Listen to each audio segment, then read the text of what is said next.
Assalomu alaykum hurmatli YouTube kuzatuvchilari. Meni ismim Xushnudbek. Siz meni YouTube kanalimni tomosha qilyapsiz. Demak, ushbu kanalimda men sun'iy intellekt, Telegram botlar ishlab chiqish, web dasturlash va umuman olganda texnologiyalarga, IT texnologiyalariga oid ma'lumotlarni joylab boraman. YouTube kanalimda, Telegram kanalimda sizlarga kerakli bo'lgan ma'lumotlarni yetkazib boraman. Kerakli fayllarni, materiallarni yetkazib boraman. Demak, ushbu videomizda biz Telegram bot mavzusini davom ettiramiz. Demak, Telegram premium emojilarini biz Telegram botda qanaqa qilib ishlatishni ko'rib chiqamiz. Men sizlarga tushuntirib beraman va tayyor fayllarni, tayyor qo'llanmani taqdim etaman. Ushbu videoda ishlatilgan fayllarni Telegram kanalimdan topishingiz mumkin. Telegram kanalim havolasini video ostida qoldiraman. Bemalol Telegram kanalimga o'tib olishingiz mumkin bo'ladi. Telegram botingizda ishlatib, o'sha o'zingizni botingizga moslashtirib ishlatsangiz bo'ladi. Qisqacha ma'lumot: premium emojilarni Telegram botingizda ishlatish uchun sizni akkauntingizda Telegram premium obunasi faollashtirilgan bo'lishi kerak, yillik yoki oylik obunasi. Shundagina siz Telegram botingizda ishlatishingiz mumkin bo'ladi. Demak, ko'rib turganingizdek, menda yaratayotgan botimda foydalanganman Telegram premium emojilardan. Demak, Yevrokuboklar bo'limiga kirganimizda bu yerda bizda Chempionlar Ligasi, Yevropa Ligasi, Konferensiyalar Ligasi, xullas hamma ligalarni emojilari mavjud.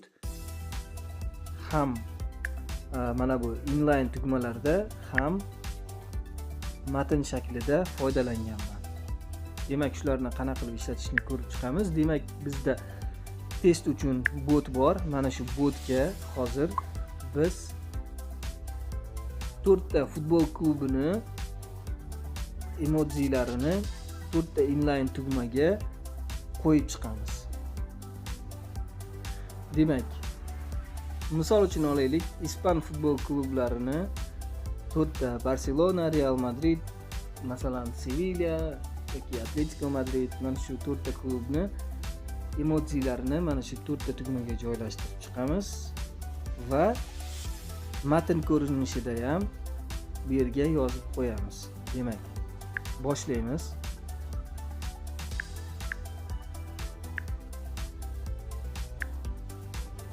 Demak, bizda ikkita fayl bor. Birinchisi funksiyalar yozilgan fayl. Funksiyalar yozilgan faylda avvalgi birinchi videoyimizdagi inline key funksiyasi, bu orqali biz inline tugmani chaqiramiz. Bu yerda agar esingizda bo'lsa, icon custom emoji id degan parametr orqali biz i o'zgaruvchisi bilan custom emoji id raqamini yozib tugmaga chiqarishimiz mumkin bo'ladi. Va bu yerda bizda emoji funksiyasi, bu emojini, ya'ni premium emojini matn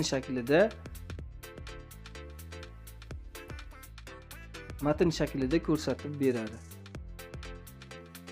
Demak, botni asosiy fayliga kiramiz.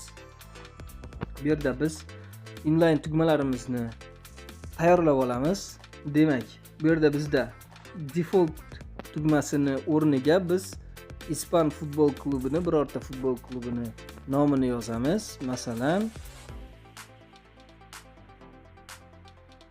Real Madrid. Demak, keyingisi Barcelona, keyingisi Sevilla va keyingisi Atletico Madrid. Demak, buni saqlaymiz. Demak, endi Telegramga qaytamiz va botga qaytadan start beramiz. Ko'rganingizdek, demak, Real Madrid, Barcelona, Atletico Madrid va Sevilla futbol klublarining nomlari, demak, tugmalarda hosil bo'ldi. Endi bularga emojilarni qo'shib chiqamiz. Demak, emojilarni olish uchun biz mana shu botga kiramiz. Botni havolasini ko'rib olsangiz bo'ladi. Mana shu botga kirib, o'zimizga kerakli bo'lgan emojini botga yuboramiz va ID raqamini olamiz. Demak, bu yerda bizda Barselona bor. Xo'sh. Real Madrid, Sevilla va Atletico Madrid klublarini yuboramiz va hammasini alohida ID raqamini beradi bizga. Demak, biz bu ID raqamlarni olib tugmalarga qo'shib chiqamiz. Demak, Barselonani olamiz va faylga kirib, demak, bu yerda e'tibor qilamiz. Bizda custom emoji ID raqami 0.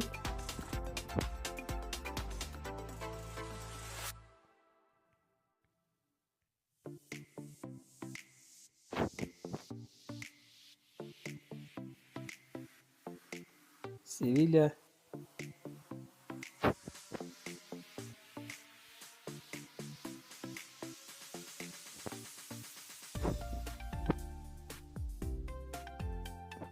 faylni qaytadan saqlaymiz. Endi Telegram botga yana qaytadan start beramiz.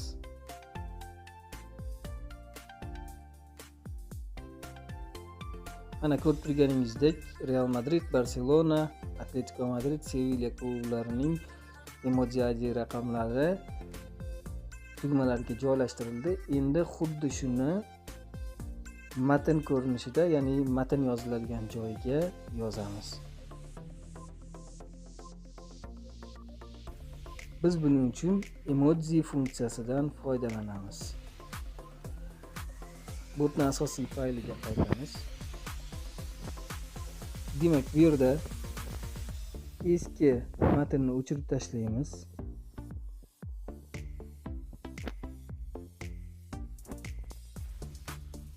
Bu yerga demak yozamiz. Barselona, Real Madrid, Sevilla,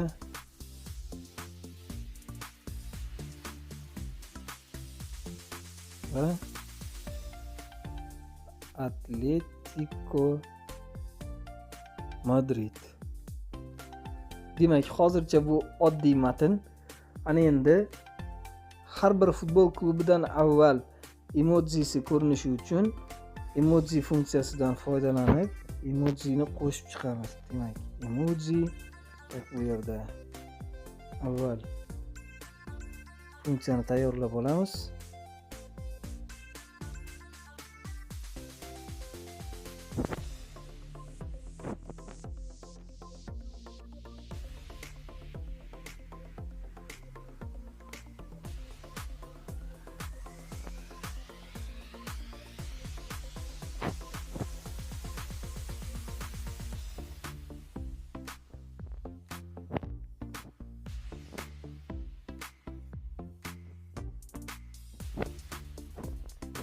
Endi har bir futbol klubini emoji ID raqamini qaytadan nusxalab qo'yib chiqamiz.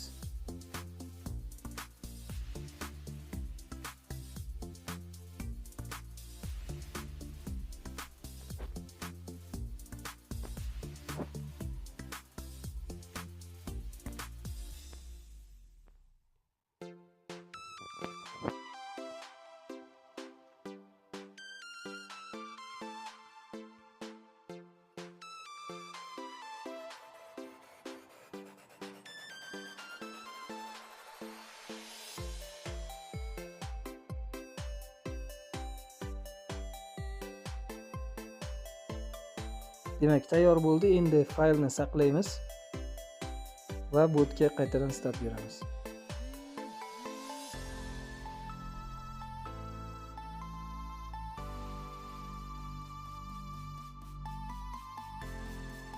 Va mana ko'rib turganingizdek emojilarimiz matn holatida ham hosil bo'ldi. Demak, ushbu videomiz shu yerda yakuniga yetadi. Yangilangan faylni Telegram kanalimdan olishingiz mumkin. So'nggi paytlarda Telegram botlarining imkoniyatlari juda ham oshib boryapti. Biz botlarimizni yana ham tushunarli, yana ham qiziq, interaktiv, chiroyli qilishimiz mumkin. Mana shunaqangi jadvallar tuzishimiz mumkin. Men hozir Telegram botlarimda yangi imkoniyatlarni sinayapman va mana shu haqida qanday qilib mana shunaqangi jadvallar hosil qilish mumkin. Shular haqida albatta keyingi videolarimda ko'rsataman. Demak, agar sizga video yoqqan bo'lsa, videoga like bosing. Foydali videolarni o'tkazib yubormaslik uchun kanalimga obuna bo'lib qo'ying. Telegram kanalimga ham obuna bo'lib qo'ying. Bu yerda ham kerakli ma'lumotlarni sizga yetkazib boraman. Hozircha bu Telegram botlari haqidagi videolarimiz, keyinchalik sun'iy intellekt haqida ham videolar bo'ladi, foydali videolar. Masalan, mana shu postga bag'ishlangan video bo'ladi. Bu rasm generatsiya qilib beradigan sun'iy intellekt haqida. Demak, ushbu sun'iy intellekt yordamida biz xohlaganimizcha rasm generatsiya qilishimiz mumkin va mutlaqo bepulga. Bu haqida keyingi videolarimizda gaplashamiz. Hozircha agar fikrlaringiz bo'lsa, izohlarda yozib qoldiring. Qanaqangi mavzuda sizga videolar kerak, qaysi mavzuda video qilishimizni xohlaysiz? Bemalol izohlarda yozib qoldiring. Fikringizni albatta inobatga olishga harakat qilamiz. Sog', salomat bo'ling.